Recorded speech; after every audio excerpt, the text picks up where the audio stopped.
Did you know that the Model A was the first car you could buy through Ford financing? Up until 1928, Ford Motor Company didn't offer financing for the purchase of a car. The closest they got was the Ford Weekly Purchase Plan, which was introduced in 1923. Under that program, a customer would have to deposit $5 into a bank account associated with Ford. Then, the customer would have to pay a minimum of $5 a week until they had accrued enough money to purchase the car. That was nothing more than a Ford-affiliated savings program, and the customer couldn't even take delivery of the car until they had paid it off.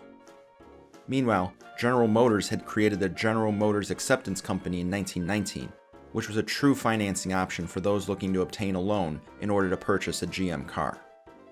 In 1928, Henry Ford finally relented to Edsel and allowed him to pursue a financing program for both Ford dealers and Ford customers.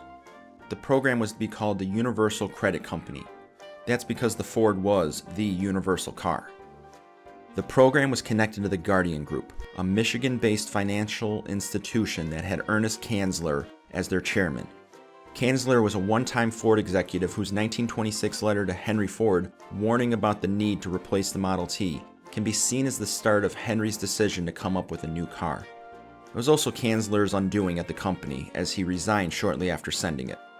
The Universal Credit Company, or the UCC, was incorporated in the state of Delaware in March 1928 with a capital of $11.5 million split across 15,000 shares.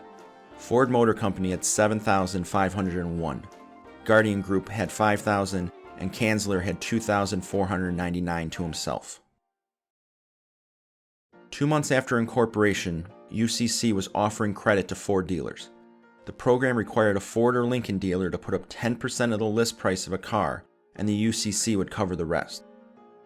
This was especially beneficial to dealers who were struggling to get new Model A's as production was still lower than expected in mid-1928.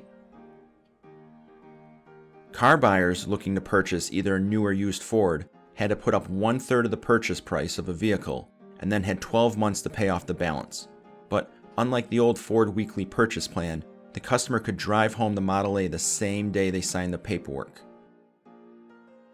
UCC also included free fire and theft insurance for the length of the loan through the Home Insurance Company of New York. The program was a success, and in the first year there were over 400,000 loans issued by UCC. Ford ledgers showed that of the 400,000 loans, they had only the most trivial of defaults. The first national advertisement that mentioned the financing plan through UCC was a full-page ad that ran in newspapers around the United States on December 10, 1928. Starting in 1930 and 1931, some Ford magazine ads informed buyers that they could purchase a new Model A on, quote, convenient, economical terms through the authorized Ford finance plan of the Universal Credit Company. UCC was launched at the height of the carefree spending days of the 1920s, and when the stock market crashed in October of 1929, things began to change. Auto sales across all makes saw a steep decline. However, the Ford financing offer helped buyers purchase Model A's even during the Depression. In a 1933 letter from Kanzler to Edsel, he wrote, "The decline in Ford sales in 1931 from 1930 was 43%, and where UCC was not operating, the decline was 65%. By 1933, the UCC had financed nearly $900 million. The Guardian Group ultimately succumbed to the banking crisis of the Great Depression. It was only through their connection to Edsel and Ford Motor Company that they didn't fail completely. But Henry had seen enough and demanded that Ford divest from UCC. Kanzler suggested they try to sell UCC, and Henry agreed.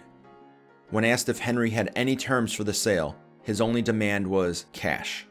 Trying to find a buyer that could put up cash in 1933 would seem tough, but they found an eager buyer in Commercial Investment Trust of New York, who paid $33 million for the Universal Credit Company. Auto manufacturers still needed installment plans to sell cars in the 1930s, and Commercial Investment Trust in New York became Ford's finance arm. Overall, the program was mutually beneficial to Ford and the car-buying public. Think of it this way. If you wanted to buy a Model T two-door in 1927, you had to put down at least $5, and then pay $5 a week until you accrued the base price of $520, a process that would have taken 2 years. With the UCC, you could have put down a third of the $495 list price of a Model A two-door in 1928, and then have 12 months to pay off the remaining $330. And unlike the weekly purchase plan, you got to drive home a Model A on day one. As always, thanks for watching.